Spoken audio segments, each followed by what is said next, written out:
وخلق منها زوجها وبث منهما رجالا كثيرا ونساء واتقوا الله الذي تساءلون به والأرحام إن الله كان عليكم رقيبا يا أيها الذين آمنوا اتقوا الله وقولوا قولا سديدا يصلح لكم أعمالكم ويغفر لكم ذنوبكم ومن يطع الله ورسوله فقد فاز فوزا عظيما أما بعد فإن أصدق الحديث كلام الله وخير الهدي هدي محمد صلى الله عليه وعلى آله وسلم وشر الأمور محدثاتها فإن كل محدثة بدعة وكل بدعة ضلالة وكل ضلالة في النار. Ikhwan fiddin, kaum muslimin rahimakumullah. Alhamdulillah, segala puji bagi Allah Subhanahu wa taala pada kesempatan pagi hari ini atas taufik dan inayahnya kita dapat dipertemukan, berkumpul bersama di tempat yang paling mulia dalam rangka talabul ilmi nafi', menuntut ilmu agama. Maka mudah-mudahan Allah Subhanahu wa taala menjadikannya sebagai sebab atau wasilah yang dapat mengokohkan dan menguatkan keistiqomahan kita di atas agamanya. Ikhwan fillah kaum muslimin rahimakumullah, istiqamah di atas agama Allah Subhanahu wa taala berarti luzumu ta'atillahi wa rasulihi min ghairi ifratin wala tafrit. Konsekuen, lurus dalam menjalankan perintah Allah Subhanahu wa taala dan Rasulnya tanpa berlebih-lebihan di dalamnya dan tidak juga cenderung menyepelekannya. Inilah sesungguhnya yang diperintahkan oleh Allah Subhanahu wa taala kepada Nabi kita Muhammad sallallahu alaihi wa ala alihi wasallam dan kepada para pengikutnya. Di Quran surat Hud Allah Subhanahu wa taala berfirman, "Fastaqim kama umirta. Wa man taba ma'aka wa la tatqaw." Istiqomahlah engkau wahai Muhammad seperti yang telah diperintahkan kepadamu. Demikian juga orang-orang yang bertaubat bersamamu hendaknya mereka istiqamah seperti yang telah diperintahkan kepada mereka, wala tatghaw, dan jangan sekali-kali kalian melampaui batasan, cenderung berlebih-lebihan di dalamnya atau bahkan menyepelekannya.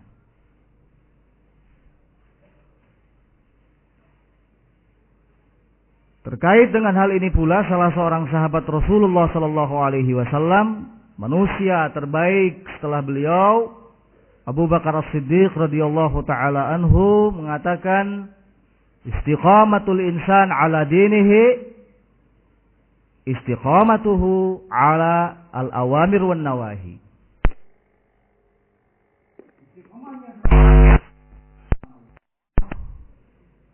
Berarti dia istiqamah, senantiasa terus-terusan menjalankan perintah Allah Subhanahu wa taala dan menjauhi segenap larangannya.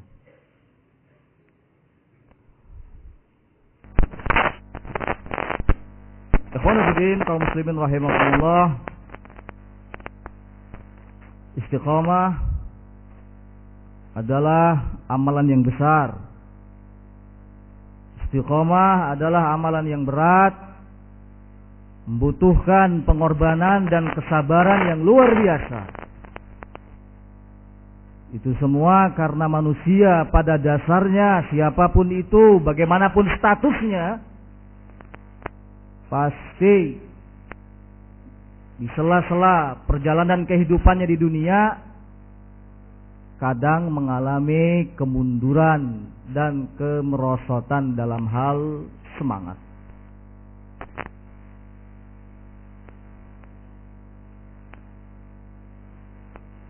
Ini seperti yang disinggung oleh sahabat Ali bin Abi Thalib radhiyallahu taala an, di mana beliau mengatakan, inna nafsa laha iqbalun wa izbar. Sesungguhnya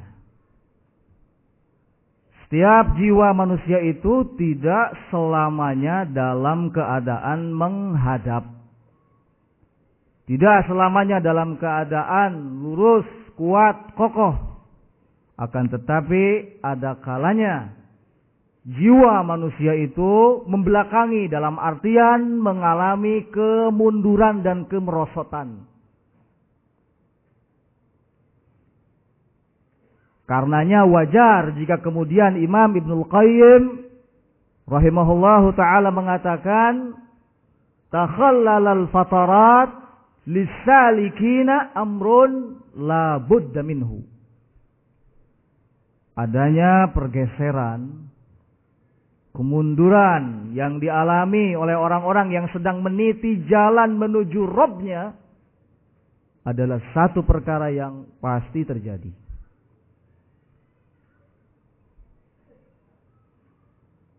Dan Nabi sallallahu alaihi wa ala alihi wasallam sesungguhnya telah memberikan isyarat akan hal ini, di mana beliau sallallahu alaihi wa ala alihi wasallam selalu berdoa kepada Allah, ya muqallibal qulub tsabbit qalbi ala dinik. Wahai zat yang membolak-balikan hati, kokohkanlah hatiku agar senantiasa tetap di atas agamamu. Ini sesungguhnya pelajaran bagi kita semua agar kita juga rajin-rajin berdoa dengan doa yang seperti tadi. Ya muqallibal qulub. Wahai zat yang membolak-balikan hati, kokohkanlah hatiku agar senantiasa bisa menjalankan segenap perintah-perintahmu dan menjauhi semua larangan-laranganmu. Kalau Nabi saja berdoa seperti itu, tentu kita lebih dituntut. Al-qulub baina asabi' min asabi'ir rahman. Semua hati manusia itu ada dalam genggaman Ar-Rahman, Allah subhanahu wa ta'ala. Allah dengan kehendaknya akan membolak-balikan hati manusia.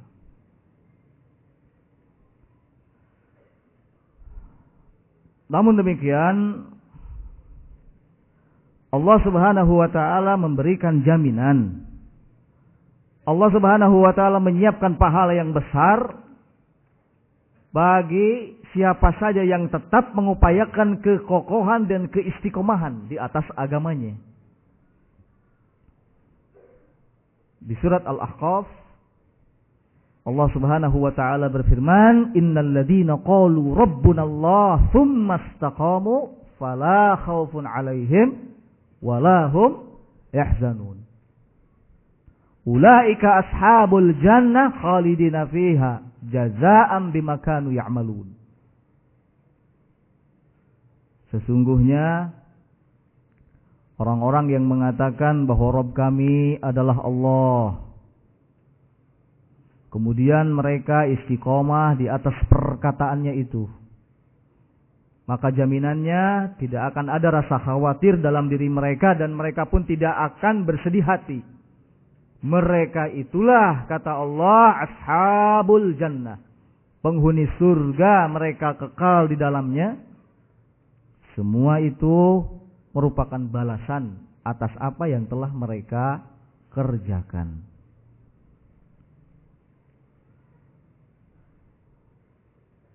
Di surat Fussilat Allah Subhanahu wa taala juga berfirman hampir sama. Innal ladzina qalu rabbunallah tsumma istaqamu tatanazzal 'alaihimul malaikatu alla takhafu wa la tahzanu wa abshiru bil jannati allati kuntum tu'adun nahnu awliya'ukum fil hayatid dunya wa fil akhirah.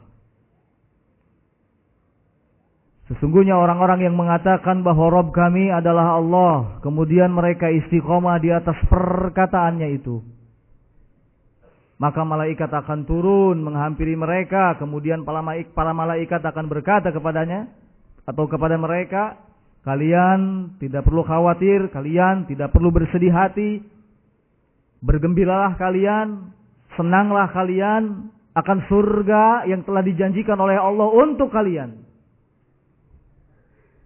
Kami penolong kalian dalam kehidupan dunia dan dalam kehidupan akhirat.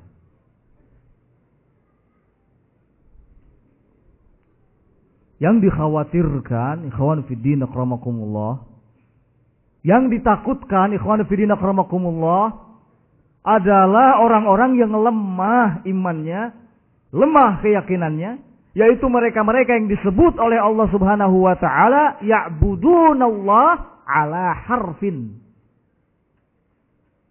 Beribadah kepada Allah tetapi posisinya ada di ujung, di tepi.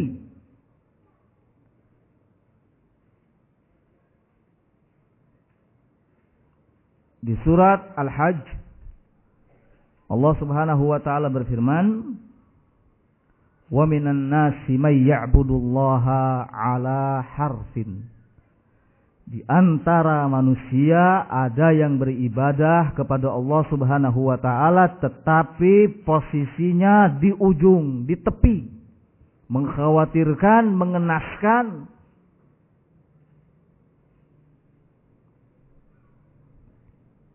Kemudian kata Allah Subhanahu wa taala, fa in asabahu khairun itma'anna bih. Kalau ditimpa kebaikan maka akan cenderung nyaman, tentram, kuat, istiqomah, selalu menghadapkan wajahnya kepada Allah Subhanahu wa taala. Wa in asabathu fitnatun inqalaba ala wajhi. Sebaliknya, kalau mendapatkan ujian, mendapatkan fitnah, mendapatkan cobaan, inqalaba ala wajhi, membalikan wajahnya. Yang tadinya lurus menjadi tidak lurus, yang tadinya menghadapkan wajahnya sepenuhnya secara sempurna kepada Allah jadi membelakangi, membalik. Khasirat dunya wal akhirah. Rugi dunia dan akhirat. Dzalika huwal khusranul mubin, itulah kerugian yang nyata. Maka wajib bagi setiap muslim, termasuk kita semua, untuk berupaya menjaga kekokohan dan keistiqomahan. Istiqomah dalam akidah, istiqomah dalam manhaj, istiqomah dalam ibadah, dalam muamalah, dalam akhlak, dan dalam segenap urusan-urusan kita.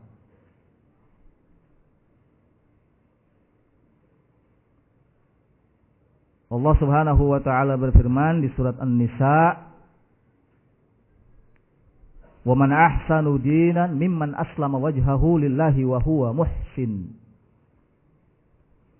Tidak ada yang lebih baik agamanya daripada orang-orang yang aslama wajhahu lillah, menghadapkan wajahnya kepada Allah secara sempurna, tunduk, taat, patuh di hadapan Allah. Wa huwa muhsin, dengan dibarengi amal soleh yang dikerjakannya. Di surat Al-Baqarah Allah Subhanahu wa taala juga berfirman hampir sama, bala man aslama wajhahu lillahi wa huwa muhsin fala khaufun alaihim wa la hum yahzanun. Ketahuilah, Siapa yang menghadapkan wajahnya secara sempurna ke hadapan Allah Subhanahu wa taala dengan disertai amalan saleh, maka tidak ada rasa khawatir dalam diri mereka dan tidak pula mereka bersedih hati.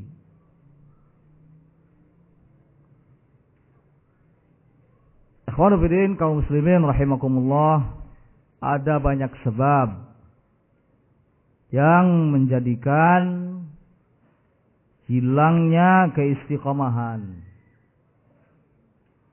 Di antara sekian sebab itu adalah al-futur. Futur adalah keadaan di mana seseorang mengalami kemunduran, kemerosotan, kemalasan, kelemahan dalam hal akidah, dalam hal manhaj, ibadah, akhlak, muamalah, sampai dalam persoalan menuntut ilmu agama. Boleh jadi seseorang pada awalnya di atas akidah yang kuat, manhaj yang kuat, tetapi kemudian terjadi pergeseran darinya. Boleh jadi seseorang pada awalnya giat melakukan ibadah, selalu menampakkan akhlak, perangai, muamalah yang baik, tetapi kemudian terjadi kemunduran darinya.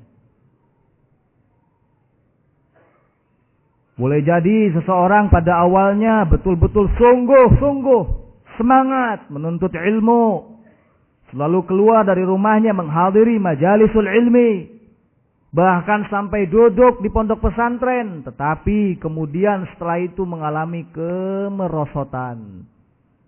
Tidak ada lagi semangat, bahkan tidak ada keinginan sama sekali untuk duduk di pondok pesantren.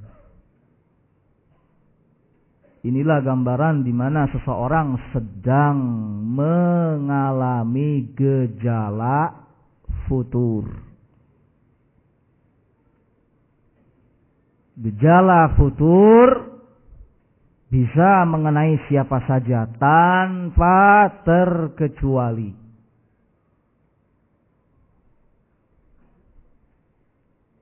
Al-Hafidh Ibnu Hajar Al-Asqalani rahimahullahu ta'ala mengatakan, al-malalu wal futuru da'un yusibu ba'dal ibad wad du'ati wa talibil ilmi. Kejenuhan, futur adalah sebuah penyakit yang menimpa sebagian hamba, para da'i ilallah, dan juga para penuntut ilmu agama. Jadi siapapun bisa terkena gejala futur, mengalami kemunduran, kemerosotan.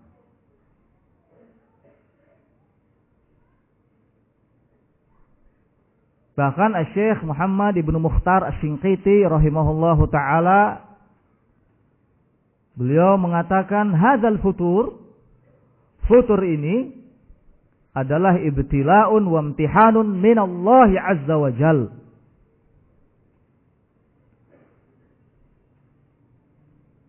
Futur ini adalah termasuk ke dalam bagian ujian dan cobaan dari Allah Subhanahu wa ta'ala.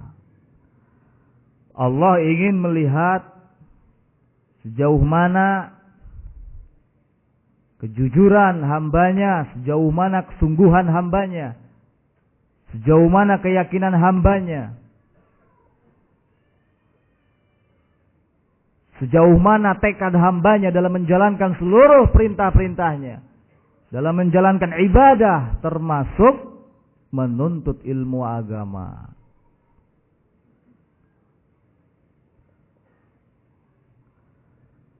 Ikhwanu fiddin, akramani wa akramakumullahu jami'an, kaum muslimin yang dimuliakan oleh Allah Subhanahu wa ta'ala, khusus terkait dengan persoalan menuntut ilmu,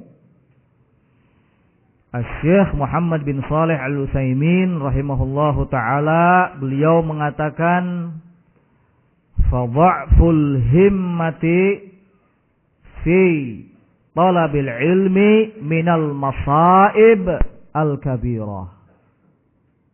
Lemahnya semangat dalam menuntut ilmu adalah merupakan musibah yang besar. Musibah yang besar. Jika seseorang mengalami gejala kemalasan, kemerosotan dalam hal semangat menuntut ilmu. Maka apabila seorang talibul ilm, seorang penuntut ilmu agama, merasakan ada gejala futur dalam dirinya, yang paling pertama harus dilakukan olehnya adalah yatadarra' ilallah azza wa jal bid-du'a. Menghadap Allah subhanahu wa ta'ala, menundukkan diri di hadapan Allah dengan doa, berdoa kepada Allah agar Allah membantunya, agar Allah subhanahu wa ta'ala memberikan taufik kepadanya, agar Allah subhanahu wa ta'ala mengokohkannya dalam perjalanannya menuntut ilmu agama. Demikian halnya para orang tua. Para orang tua ketika melihat ada gejala-gejala futur dalam diri sebagian anaknya, maka yang harus dilakukan pertama kali adalah ia bertanya kepada dirinya sendiri, mungkinkah melakukan dosa? Sehingga segera menghadap Allah Azza wa Jal, memohon ampun atas segala dosa. Karena boleh jadi gejala futur yang dihadapi oleh anaknya adalah lantaran dosa dan maksiat yang dilakukannya. Berdoa kepada Allah, memohon agar Allah memberikan bantuan, agar Allah memberikan taufik, agar Allah subhanahu wa ta'ala mengokohkannya. Dan ini termasuk hak anak yang harus dipenuhi oleh kedua orang tua. Ada sebuah risalah, sebuah tulisan, sebuah kitab karya Syekh Dr. Abdullah Al-Bukhari hafizahullahu ta'ala wa ra'ah, yang diberi judul dengan Huququl Aulad 'alal Aba' wa Ummahat. Hak-hak anak yang harus dipenuhi, yang harus dilakukan oleh kedua orang tuanya, ibu dan bapaknya. Insyaallah kalau ada waktu kita bacakan nanti.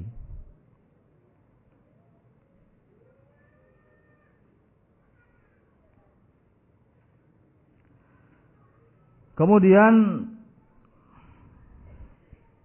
Syekh Muhammad bin Shalih Al-Utsaimin rahimahullahu ta'ala mengatakan bahwa ada beberapa perkara yang harus diperhatikan dan dilakukan oleh setiap orang pada umumnya dan khususnya yang merasakan ada gejala futur. Yang pertama adalah al-ikhlasu fit talab. Pertama adalah mengikhlaskan diri, memperbaiki niat ketika akan mempelajari ilmu agama maupun ketika melakukan ibadah lainnya yang diperintahkan oleh Allah Subhanahu wa taala. Karena memang itulah yang diinginkan oleh Allah seperti dalam firman-Nya, "Wa ma umiru illa liya'budullaha mukhlishina lahuddin." Tidaklah mereka semua itu diperintah melainkan agar mereka beribadah kepada Allah Subhanahu wa taala dengan penuh keikhlasan. Semua amalan-amalannya semata-mata untuk Allah dan mendapatkan ridho dari Allah Subhanahu wa taala. Inna salati wa nusuki wa mahyaya wa mamati lillahi rabbil alamin. Sesungguhnya salatku, ibadahku, hidupku dan matiku semuanya untuk Allah Rabbul alamin.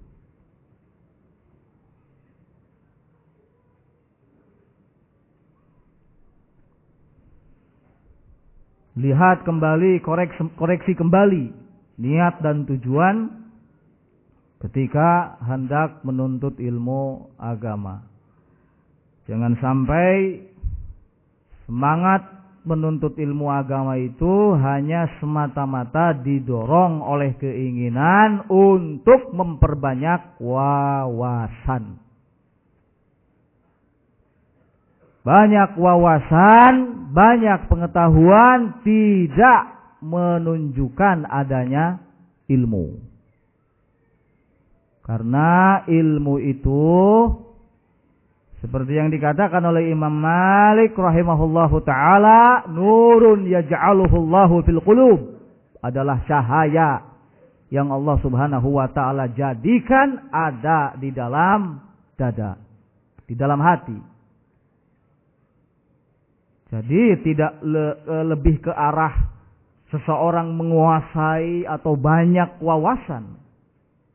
Justru yang diharapkan dari ilmu itu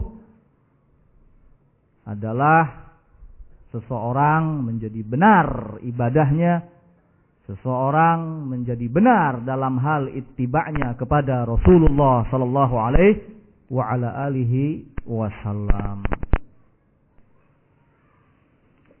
Kemudian yang kedua, hendaknya setiap orang,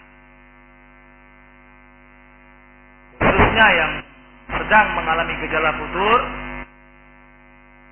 selalu duduk bersama dengan teman,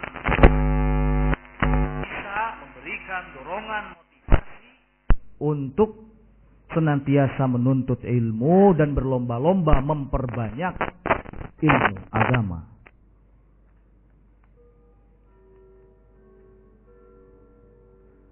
Para orang tua yang mulai melihat ada di sebagian anaknya gejala futur, jangan diam saja. Jangan cuma mengeluh, tetapi harus berbuat sesuatu. Salah satunya adalah carikan buat anaknya teman duduk yang saleh, teman duduk yang baik. Karena boleh jadi gejala futur itu hinggap pada diri anaknya lantaran salah pergaulan.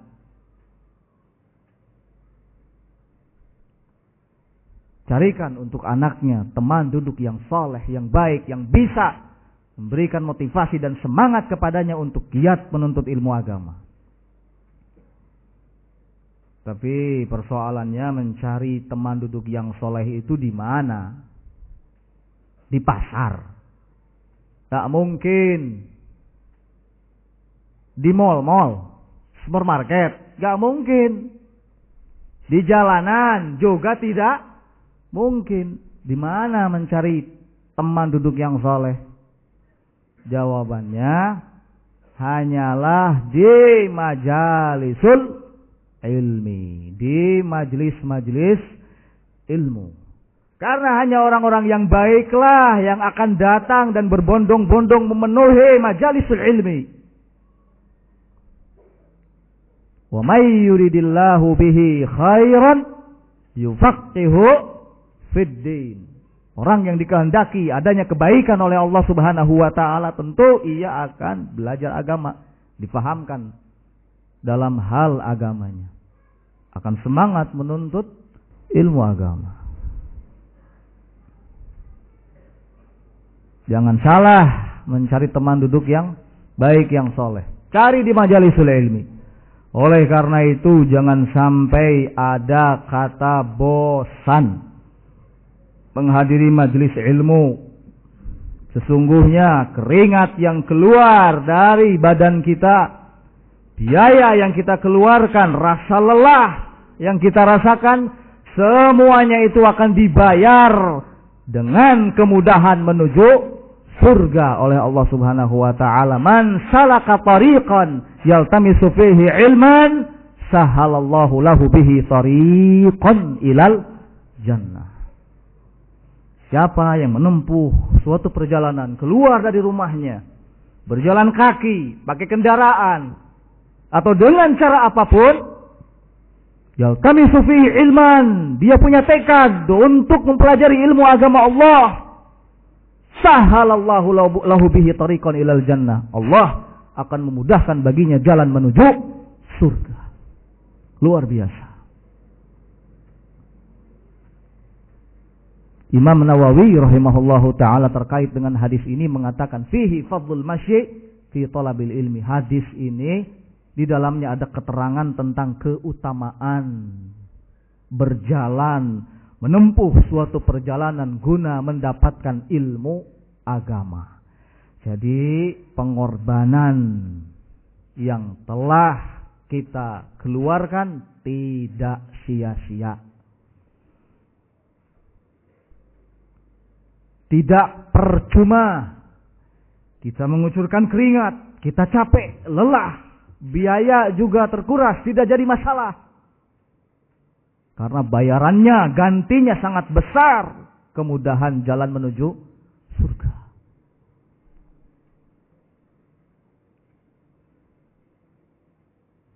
Baru jalannya saja keluar dari rumah untuk tujuan menuntut ilmu itu keutamaannya sangat besar. Apalagi kalau seseorang itu datang ke majelis ilmu, dia duduk mendengarkan kalam Allah, kalam Rasul, tersentuh hatinya. Kemudian memohon kepada Allah ampunan dari segala dosa. Memohon kepada Allah agar diberikan kekuatan. Kekuatan menyerap ilmu, kekuatan dalam mengamalkan ilmu.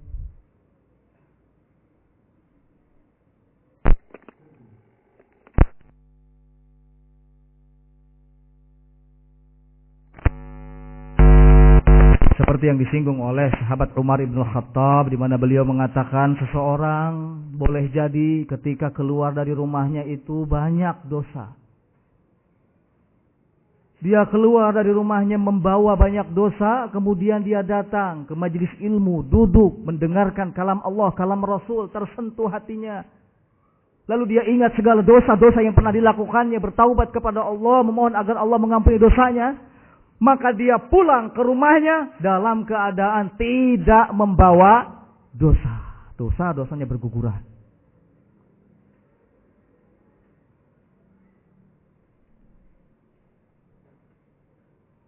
Manfaatnya banyak sekali. Tidak sekedar ilmu yang akan kita peroleh di majelis ilmu. Silaturahim akan terjalin di sana. Semangat pun akan timbul kembali yang pada awalnya sudah mulai meredup. Kalau melihat banyak teman, Masya Allah, banyak kawan yang baik-baik, Subhanallah, tergugah hati kita. Secara garis besar atau sederhana, gambaran sederhana, yang disebut teman yang baik itu adalah kalau kita mendekat kepadanya, maka ia akan senantiasa menyambut kita dengan sesuatu yang bisa menggugah kesemangatan kita. Ia akan bertanya bagaimana keadaanmu, ia akan bertanya bagaimana keadaan anak-anakmu, di mana belajarnya sekarang, bagaimana dakwah, bagaimana taklim di tempatmu, bagaimana ini, bagaimana itu, semua pertanyaan yang menggugah kesemangatan. Satu. Yang kedua, gambaran sederhana teman yang baik itu adalah kalau kita duduk di sampingnya, maka ia akan meluaskan tempat duduknya. Diluaskan. Tafadhal ya akhi, sini.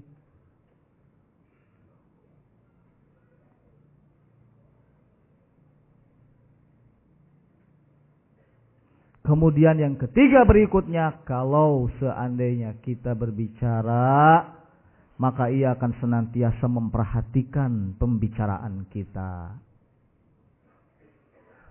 Sehingga kita merasa sungkan untuk mengungkapkan kata-kata yang mungkin tidak layak diucapkan. Kalau bertemu dengan teman yang baik itu, di awal pertemuan hasilnya baik, dan di akhir pertemuan pun hasilnya baik. Ingat bahwa itu semua akan didapat di majalisul ilmi. Ada sebuah kisah dikeluarkan oleh Imam Al-Bukhari rahimahullahu ta'ala dalam sahihnya dari Alqamah. Alqamah mengatakan qadimtus Syam. Pada suatu hari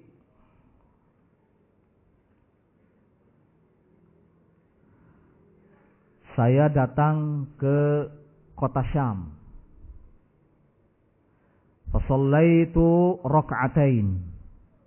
Lalu saya salat 2 rakaat di sebuah masjid. Setelah itu, kata Alqamah, saya berdoa kepada Allah Subhanahu wa taala. Apa yang diucapkan Alqamah? Allahumma yassirli jalisan salihan. Ya Allah, berikanlah aku atau mudahkanlah aku untuk mendapatkan teman duduk yang soleh. Ini doa yang diucapkan oleh Alqamah. Setelah itu beliau keluar dari masjid. Kemudian beliau mengatakan, "Ini ra'aitu qauman jalisina fil masjid." Saya melihat ada suatu kaum yang mereka sedang berkumpul di masjid. Fa'ataitu ilaihim.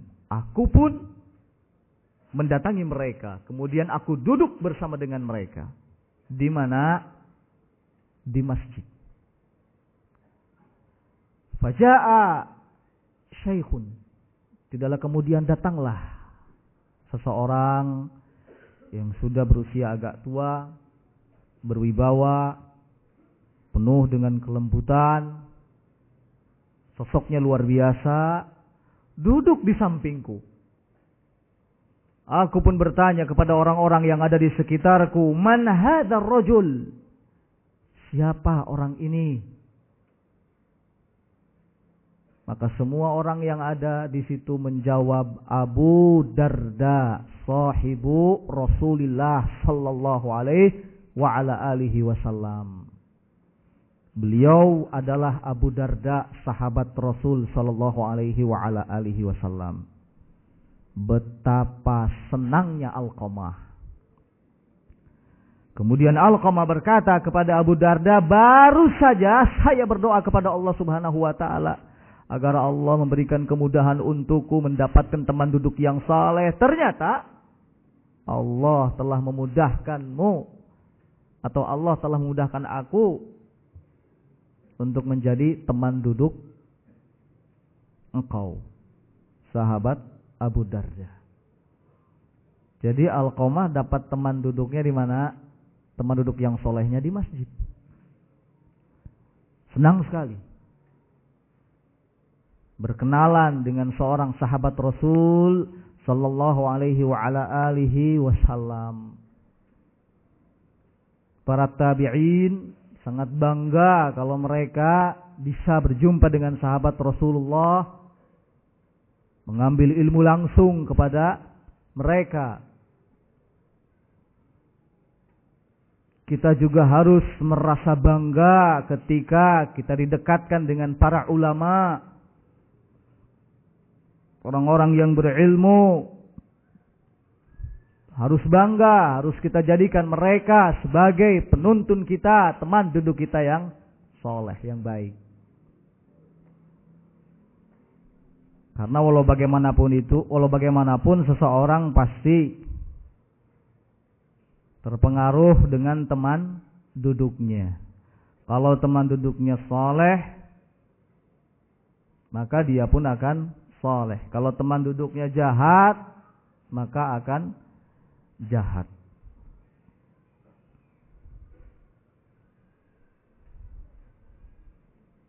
Bahkan Nabi Shallallahu Alaihi Wasallam membuat perumpamaan dalam hadis yang masyhur. Kalau teman duduk yang soleh itu seperti penjual minyak wangi. Sekalipun kita tidak mendapatkan minyak wanginya secara utuh dari dia, paling tidak kita mendapatkan wanginya. Sedangkan teman duduk yang jahat, teman duduk yang jelek itu seperti tukang pandai besi. Sekalipun kita tidak terkena apinya, tapi paling tidak kita akan terkena percikannya. Jadi tidak boleh sembarang untuk kita mencari teman duduk kita, apalagi di zaman sekarang. Zaman yang keburukannya bisa dibilang lebih dominan, lebih banyak dibandingkan dengan kebaikannya. Di zaman di mana fitnah dan syahwat merajalela. Nyaris tidak ada yang bisa selamat darinya. Wal'iyadu billah.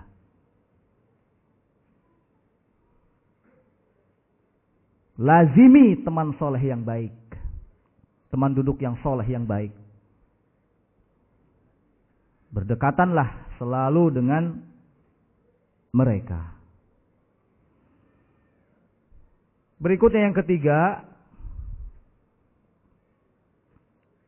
Syekh Muhammad bin Shalih Al-Utsaimin rahimahullahu taala mengatakan an yasbir nafsahu, hendaknya setiap orang menyabarkan dirinya, terlebih yang merasakan ada gejala futur.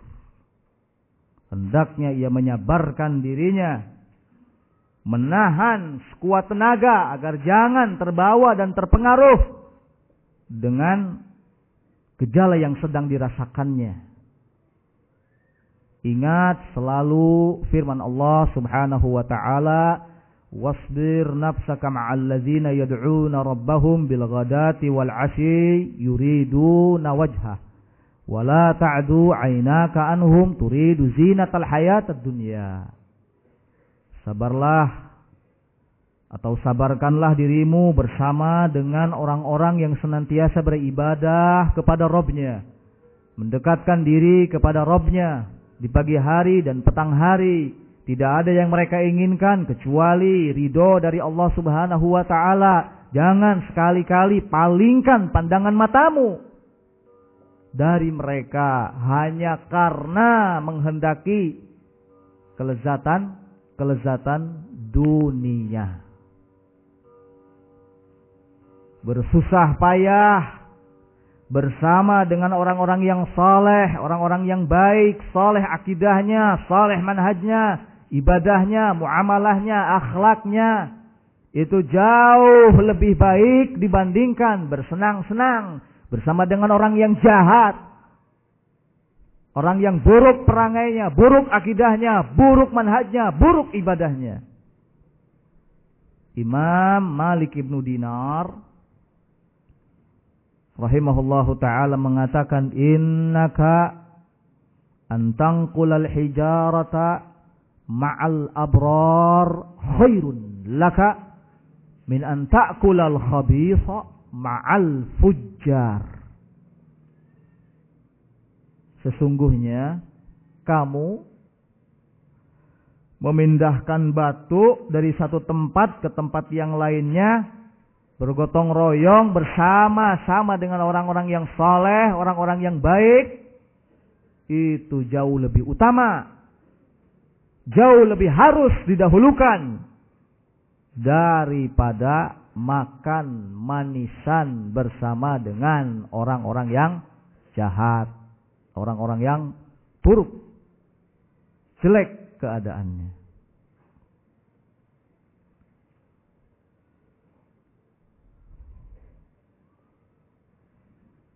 Imam Al-Hasan Basri rahimahullah juga berwasiat kepada kita semuanya agar kita bersabar. Beliau mengatakan isbiru ala dinikum. Bersabarlah kalian di atas agama kalian. Jangan sekali-kali kalian tinggalkan agama kalian hanya karena ada kesempitan maupun hanya karena ketika dalam keadaan lapang. Mau susah, mau senang, tetap kokoh di atas agama Allah. Mau susah, mau senang, tetap kokoh di atas sunnah Rasulullah sallallahu alaihi wa ala alihi wasallam. Mau bagaimanapun keadaannya, tetap berdiri tegak di atas tauhidullah, tauhid Allah azza wa jalla. Tidak goyah, tidak bergeser, tidak menurun kesemangatan, akan tetapi tetap berdiri tegak. Semangat memangku panji-panji Islam, membawa sunnah, membawa tauhid. Jangan hanya karena keadaan kemudian patah semangat, bergeser akidah, mundur dalam kesemangatan ibadah. Jangan sampai seperti itu.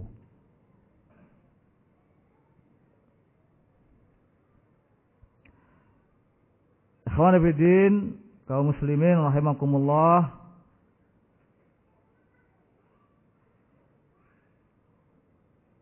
Adapun Asy-Syaikh Muhammad Ibnu Mukhtar Asy-Shinqiti rahimahullahu taala, beliau mengatakan wasiyati liman yajiduhul futur, wasiatku kepada siapa yang sedang mengalami gejala futur adalah pertama, al-istighfaru lillah, ilallah, beristighfar kepada Allah subhanahu wa ta'ala.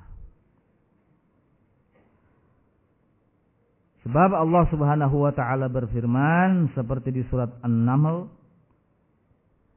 laula tastaghfirunallah la'allakum turhamun. Mengapa kalian tidak mau beristighfar kepada Allah? Padahal dengan istighfar boleh jadi Allah subhanahu wa ta'ala merahmati kalian semuanya. Maka kata Syekh Asy-Shinqiti rahimahullah, idza arada talibal ilm an yasrif Allah anhu al-futur wa ma yajiduhu fi nafsihi min ad-dhiq falyukthir min al-istighfar. Apabila seorang penuntut ilmu ingin agar Allah subhanahu wa ta'ala menghilangkan gejala futur yang sedang dirasakannya dan kesempitan dalam dada yang dialaminya, maka hendaknya ia memperbanyak istighfar. Astaghfirullah. Ini pula yang dilakukan oleh Nabi sallallahu alaihi wa ala alihi wasallam. Beliau mengatakan, wallah inni la astaghfirullah wa atubu ilaihi fil yaum aktsar min 70 marrah. Hadis riwayat Bukhari. Demi Allah, sesungguhnya aku beristighfar kepada Allah dan bertaubat kepadanya dalam satu hari lebih dari 70 kali. Astagfirullah. Astagfirullah. Beliau sallallahu alaihi wasallam juga menganjurkan kepada kita. Beliau mengatakan, ya ayyuhan nas, wahai sekalian manusia, tubu ilallah, bertaubatlah kalian semua kepada Allah. Wastaghfiru ilaih, dan beristighfarlah kepadanya. Atau wastaghfiruh, fa inni atubu ilallah fil yaum mi'ata marrah, karena sungguhnya aku bertaubat, aku beristighfar kepada Allah dalam sehari 100 kali.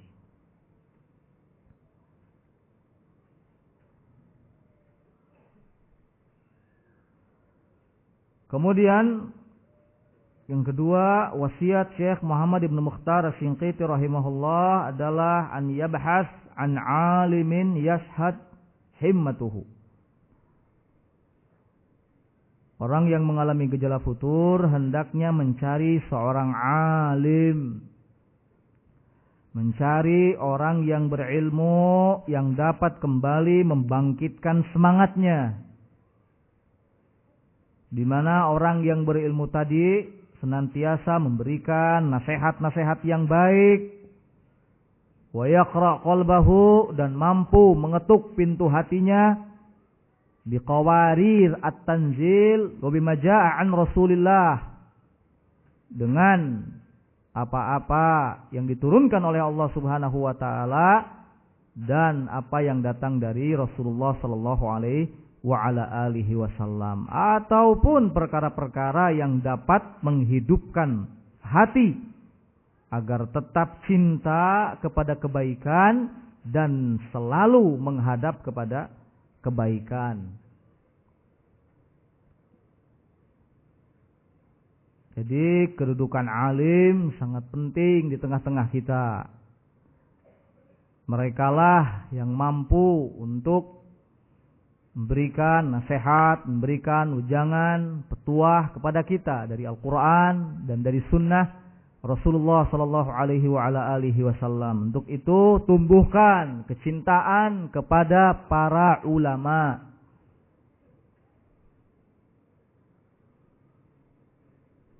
Betapa keruksakan akan banyak terjadi dalam segala hal ketika jumlah para ulama terus berkurang.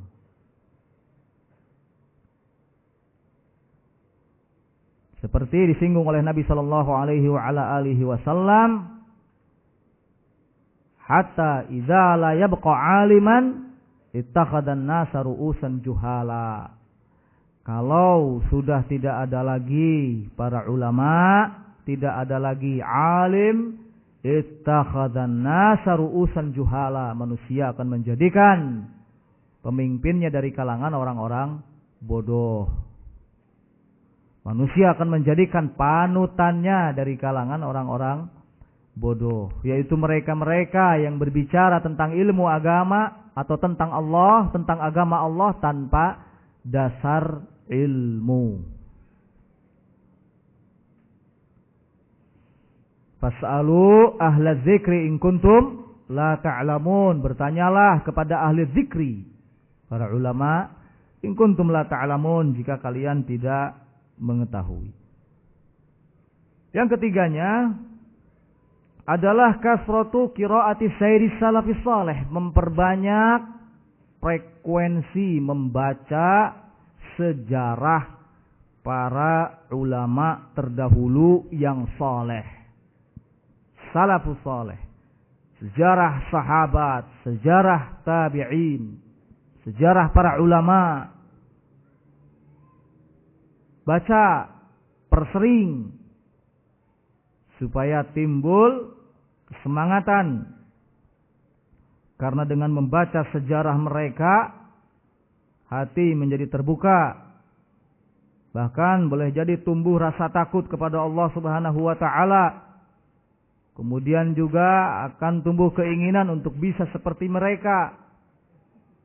Dan ini pula yang disinggung oleh Allah Subhanahu wa taala dalam firman-Nya, wa kullan naqussu 'alaika min anba'ir rusul ma nusabbitu bihi fuadak. Dan semua kisah itu, kata Allah, kami ceritakan kepadamu, kisah-kisah para rasul. Kami ceritakan kepadamu, ma nusabbitu bihi fuadak, yang dengan itu kami akan mengokohkan hatimu. Qala al-ulama, para ulama mengatakan, wa fi hadza dalil, ini menjadi dalil bahwa kisah-kisah itu dapat membangkitkan atau menguatkan hati.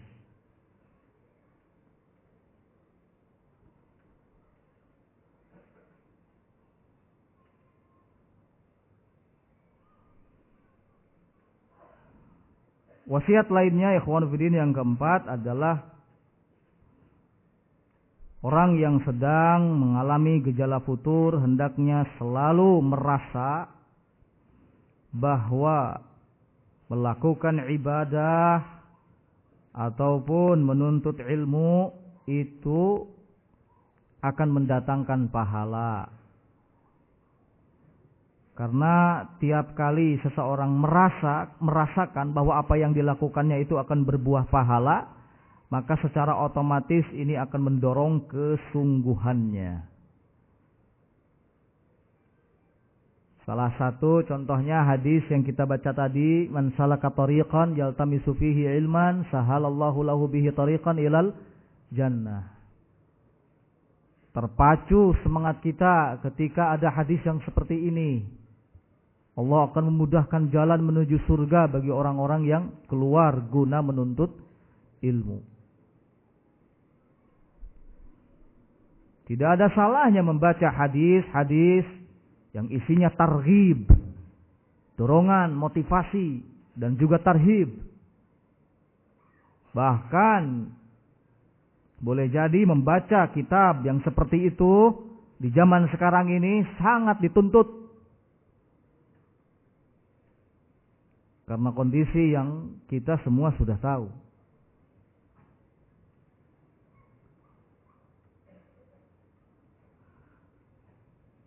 Ikhwanu fiddin, kaum muslimin rahimakumullah. Ada dua keadaan orang yang ditimpa gejala futur.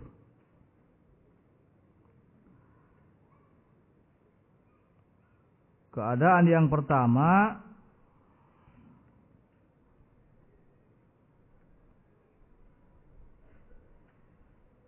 adalah seseorang yang merasakan kelemahan ketika melakukan ibadah dan merasa berat ketika melakukan amalan-amalan sunnah, kemudian merasa bosan untuk menuntut ilmu agama. Kecenderungannya kepada perkara-perkara yang berbau senda gurau, nyantai, lepas tanggung jawab. Inginnya selalu dalam keadaan enak, gak mau susah-susah. Keadaan yang pertama ini sebetulnya tabiat, di mana manusia terkadang mengalami hal yang seperti ini di sela-sela perjalanan kehidupannya. Untuk itu kita singgung tadi ucapan sahabat Ali bin Abi Thalib, inna nafsa laha iqbal wa idbar. Sungguhnya setiap jiwa manusia itu tidak selalu menghadap, akan tetapi ada kalanya membelakangi. Kemudian kata sahabat Ali, kalau seseorang mendapati hatinya dalam keadaan menghadap, jiwanya dalam keadaan menghadap, maka gunakanlah sebaik-baiknya untuk beribadah, melakukan hal-hal yang wajib, melakukan hal-hal yang sunnah, talabul ilmi dan seterusnya. Tapi kalau seandainya mendapati hatinya dalam keadaan membelakangi, ada rasa malas, maka paling tidak hendaknya ia melakukan hal-hal yang diwajibkan oleh Allah Subhanahu wa ta'ala.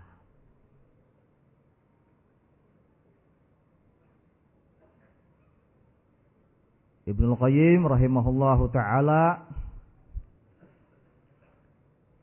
tadi juga menyatakan bahwa takhallalal fatarat lisalikina amrun la budda minhu.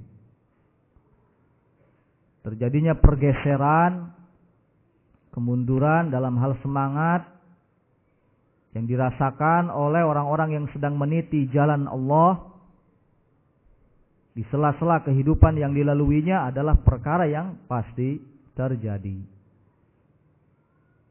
Namun kata Ibnu Qayyim, kalau hal tersebut tidak sampai membuatnya meninggalkan perkara-perkara yang wajib, maka masih bisa diharapkan kebaikannya, dalam artian kesemangatannya masih bisa untuk dibangunkan kembali. Masih ada kebaikan.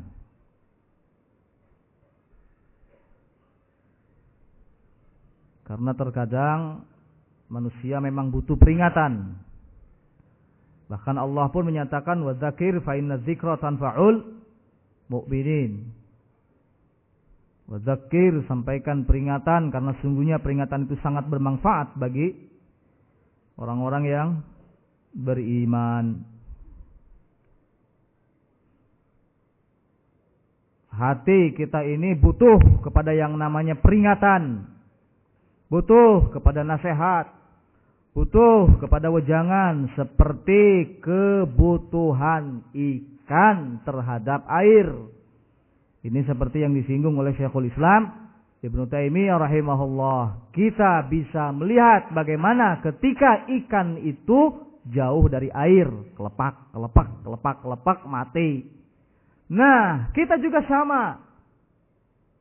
Kalau kita jauh dari mengingat Allah, jauh dari peringatan, maka kondisi kita akan semakin buruk.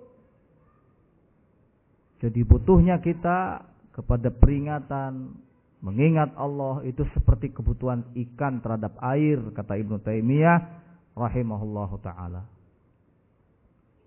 Keadaan yang kedua, orang yang mengalami gejala futur adalah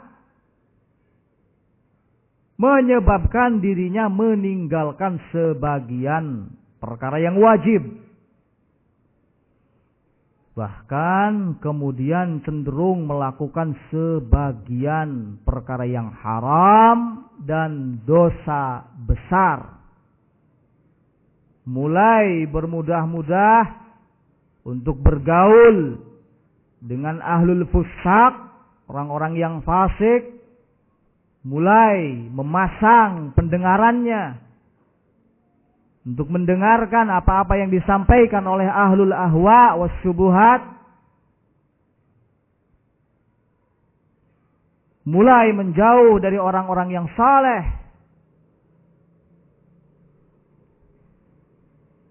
Mulai senang kepada hal-hal yang berbau bid'ah. Keadaan yang kedua ini menunjukkan kalau orangnya sedang sakit parah.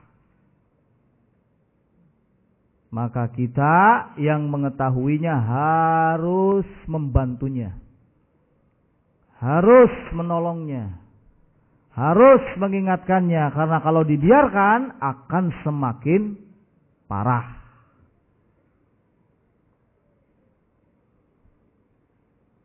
Jadi kita pun bisa saksikan dalam kehidupan kita sehari-hari ada seseorang yang futur tetapi masih bisa menjaga akidah, masih bisa menjaga manhaj. Hanya terjadi kemalasan, kemerosotan. Ini perlu untuk dikasih dorongan. Ada yang futur sampai bergeser dari akidah yang benar. Ini perlu untuk ditolong. Perlu untuk diselamatkan. Karena sedang terkena penyakit yang parah. Ikhwan fillah rahimakumullah, insyaallah kita lanjutkan nanti pada salat duhur. Karena sekarang sudah waktunya persiapan jam 11.30 atau 25. Alhamdulillahirabbil alamin.